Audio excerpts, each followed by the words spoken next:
ఇక ఇజ్రాయెల్ ఇరాన్ల మధ్య దాడులు ప్రతిదాడులతో పశ్చిమాసియా భగ్గుమంటోంది. ఆ ఎఫెక్ట్ చమురు ధరలపై పడింది.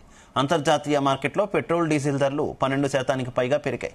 ఈ ప్రభావం భారత్పై కూడా పడే అవకాశం కనిపిస్తుంది. గత 2 రోజులుగా నెలకొన్న పరిస్థితుల వల్ల ఇన్వెస్టర్ల సంపద సుమారు 8.35 లక్షల కోట్లు ఆవిరైనట్టు తెలుస్తోంది. ఈ క్రమంలోనే డాలర్తో రూపాయి మారకం విలువ కూడా 59 పైసలు క్షీణించి 86 రూపాయల 11 పైసలకు చేరుకుంది. ఇక ఈ నెల 15న అంటే రేపు అమెరికా ఇరాన్ మధ్య 6వ విడత అణు ఒప్పందంపై చర్చలు జరుగుతున్నాయి. ఇవి సక్సెస్ అవ్వాలని అవి విజయవంతం కాకపోతే ఇరాన్పై మరిన్ని దాడులు తప్పవని అమెరికా అధ్యక్షుడు ట్రంప్ హెచ్చరించడం గుబ్బులు పుట్టిస్తోంది.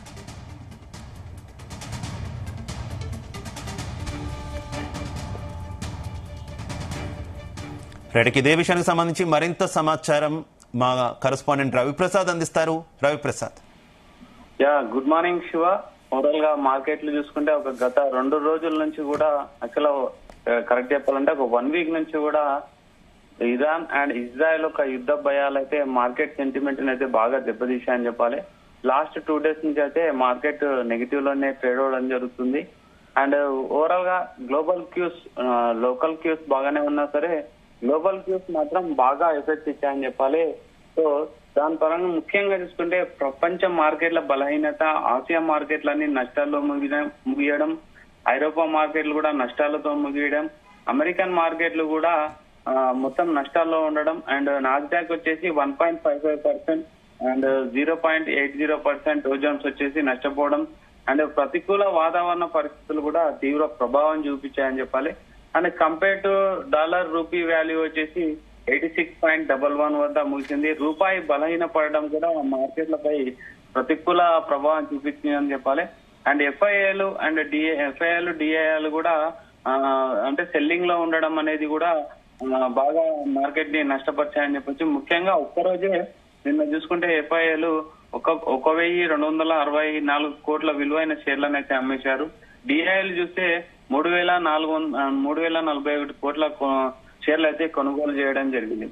ముఖ్యంగా చెప్పాలంటే ఈ అనిశ్చితులు ఇజ్రాయెల్ ఇరాన్ యొక్క అనిశ్చితులు అనేది బాగా కనిపించాయి. ముడి చమురు పెరగడం వల్ల కొన్ని రంగాల్లో అయితే బాగా షేర్లు దారుణంగా పడిపోవడం జరిగింది. చమురు మార్కెటింగ్ సంస్థలైన బీపీసీఎల్ చూసుకుంటే 1.9%, ఐఓసి అండ్ హెచ్పిసిఎల్ నష్టపోయాయి. ఇంటర్ గ్లోబల్ ఏవియేషన్ ఇండిగో కూడా బాగా 3 to 4% నష్టపోవడం జరిగింది. స్పైస్ జెట్ కూడా 2% నష్టపోవడం జరిగింది. కంపెనీకి సంబంధించిన ఇండిగో పెయింట్స్ కానీ, బర్జర్ పెయింట్స్ కానీ, ఏషియన్ పెయింట్స్ కానీ అన్ని కూడా నష్టపోవడం జరిగింది. టైర్ల కంపెనీ సియేట్ అండ్ అపోలో టైర్స్ అన్ని కూడా నెమ్మదించడం జరిగింది. ముఖ్యంగా మేం చెప్పాలంటే శివ, మన ఇండియా అనేది చమురు ఆధారిత దేశం. సో దానివల్ల ఏంటంటే ప్రతి మ్యానుఫ్యాక్చర్ లో కూడా చమురు ఉంటుంది. ట్రాన్స్పోర్టేషన్ లో కానీ, ఎందులో కానీ పెట్రోల్ సంబంధించి అన్ని ట్రాన్స్పోర్టేషన్ నుంచి, మ్యానుఫ్యాక్చర్ నుంచి చిన్న మారుమూల గ్రామం వరకు యాక్చువల్గా ఈ యుద్ధం అయితే ఎఫెక్ట్ ఖచ్చితంగా ఉందని చెప్పాలి. చాలా మందికి అక్కడ యుద్ధం జరిగితే మనకెందుకులే అనుకుంటారు, కానీ అక్కడ యుద్ధం ఎఫెక్ట్ ఈ ఇండియాలోని మారుమూల గ్రామం వరకు కూడా ఉంటుంది. ముఖ్యంగా ఏంటంటే ఒమన్ అండ్ ఇరాన్ సముద్ర మార్గంలో హార్మోజ్ జలసంధి అని ఒకటి ఉంటుంది. దాదాపు అది 40 కిలోమీటర్ల వరకు దూరం ఉంటుంది. ఆ ఇరు దేశాల ఒక ఒప్పందంతో ఆ మార్గం గుండా అయితే చమురుని సరఫరా చేస్తారు. రోజుకు 21 మిలియన్ బ్యారెళ్ల చమురు అయితే ఎగుమతి అవుతుంది. ప్రపంచవ్యాప్తంగా రోజువారీ వినియోగంలో అంటే 21%, అంటే వరల్డ్ వైడ్ చమురు ఉంటుందో 21% అయితే ఇందులోనే ఇక్కడ నుంచే రావడం జరుగుతుంది. సో ఈ విధంగా అంటే ఈ యుద్ధం వల్ల ఆ చమురుకు సంబంధించిన ట్రాన్స్పోర్టేషన్ అయితే ఆగిపోవడం అనేది, చమురుకు సంబంధించిన రేట్లు పెరగడం చూసుకుంటే ఇంచుమించు 12.2% అయితే చమురు రేట్లు పెరగడం అనేది చూడొచ్చు. అండ్ ఓవరాల్ గా నిన్న చూసుకుంటే మార్కెట్ లో చూసుకున్నా సరే మనకు సెన్సెక్స్ వచ్చేసి ఇంట్రాడే లో చూసుకుంటే 1,264 వద్ద కూడా సెన్సెక్స్ అనేది పడిపోవడం జరిగింది. ఓవరాల్ గా 80,427 దగ్గర క్లోజ్ అవడం జరిగింది. అండ్ నిఫ్టీ కూడా భారీ నష్టాల్లో అయితే చూడడం జరిగింది. 24,718 దగ్గర క్లోజ్ అవడం జరిగింది. ఏదైనా ఇరాన్ అండ్ ఇజ్రాయెల్ ఉద్రిక్తలు చమురు ధరలు పెరగడం భారత స్టాక్ మార్కెట్లు అయితే భారీ దెబ్బ అనుకోవచ్చు. 2-3 డేస్ లోనే ఇంచుమించు 9 లక్షల కోట్ల విలువైన మనీ అయితే ఆవిరైందని చెప్పాలి. అండ్ ఎఫ్ఐఎల్ అండ్ డిఐఎల్ అమ్మకాలు కూడా ఎఫ్ఐఎల్ అమ్మకాలు అండ్ డిఐఎల్ కొనుగోలు జరుగుతున్నా సరే మార్కెట్లు అయితే అనిశ్చితిగా ఉన్నాయి.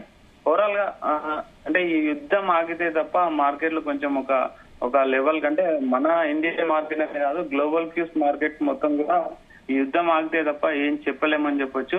అండ్ ముఖ్యంగా చెప్పాను కదా, ఇరాన్ అండ్ ఓమన్ మధ్యన ఓమన్ అండ్ ఇరాన్ సముద్ర మార్గంలో హార్మోజ్ జలసంధి అని ఉంటుంది. ఆ సంధి ట్రాన్స్పోర్టేషన్ మళ్ళీ ట్రాన్స్పోర్టేషన్ స్టార్ట్ అయితే తప్ప Saudi Arabia, UAE, Kuwait, Qatar, Iraq, Iran దేశాల నుంచి వివిధ దేశాలకు 21 మిలియన్ బ్యారెళ్ల చమురు అయితే సరఫరా అవుతుంది. అది ఆగిపోవడం అనేది చమురు ధరలు పెరగడం 12 నుంచి 13% అయితే పెరగడం జరిగింది.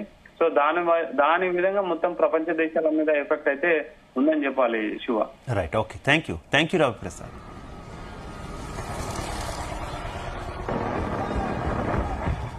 ఇజ్రాయెల్ ఇరాన్ల మధ్య దాడులు ప్రతిదాడులతో పశ్చిమాసియా భగ్గుమంటోంది. ఆ ఎఫెక్ట్ చమురు ధరలపై పడింది. అంతర్జాతీయ మార్కెట్లో పెట్రోల్, డీజిల్ ధరలు 12% పైగా పెరిగాయి. ఈ ప్రభావం భారత్పై కూడా పడే అవకాశాలు కనిపిస్తున్నాయి. గత 2 రోజులుగా నెలకొన్న పరిస్థితుల వల్ల ఇన్వెస్టర్ల సంపద సుమారు 8.35 లక్షల కోట్లు ఆవిరైనట్టు తెలుస్తోంది. ఈ క్రమంలోనే డాలర్తో రూపాయి మారకం విలువ కూడా 59 పైసలు క్షీణించి 86 రూపాయల 11 పైసలకు చేరుకుంది. ఇక ఈ నెల 15న అంటే రేపు అమెరికా, ఇరాన్ మధ్య 6వ విడత అణు ఒప్పందంపై చర్చలు జరుగుతున్నాయి. ఇవి సక్సెస్ అవ్వాలని ప్రపంచ దేశాలు కోరుకుంటున్నాయి. ఒకవేళ అవి విజయవంతం కాకపోతే ఇరాన్పై మరిన్ని దాడులు తప్పవని అమెరికా అధ్యక్షుడు ట్రంప్ హెచ్చరించడం గుబులు పుట్టిస్తోంది.